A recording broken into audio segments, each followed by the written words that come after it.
नमस्कार। एठी पंजाब रे अवस्था बहुत खराब। आपण मानकु केवल गोटे रिक्वेस्ट प्रे करंतु कि वर्षा कमी जाऊ। देखिले तो केमिति वर्षा रे चढ़ई माने भी बाहर को आसी खाइबा खोजुचंती। मु एठी प्रथमे कॉफी बनी देइथिली कारण एते वर्षा और वाटर लॉगिंग जगु हमें ऑफिस भी जाई पार नथिलु।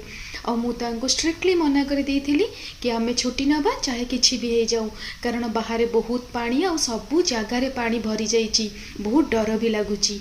एठी मु आलू परोटा और दही बनै देइथिली लंच रे काहेकि ना आउ किछि बनेबाकू बिल्कुल भी इच्छा हो नथला। चढ़ई मानक पई चावल आज मु तळे नुह बालकोनी रे रखि देइथिली कारण वर्षा हेले से माने बालकोनी पर्यंत आसिकी तांको खाइबा नै जानती। संध्या बेलको मो स्वामी कहले वर्षा जेतु होछि किछिटा पकुड़ी कर। मु त एबे वेट लॉस रे अछि आपण माने जानि चंती।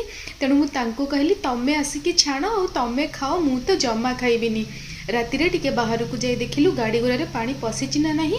डिनर रे मु आज एठी इडली सहित मटर तरकारी करिथिली। दुईटा जाक प्रोटीन रिच फूड तो चलिबो, किछि प्रॉब्लम नाही वेट लॉस रे।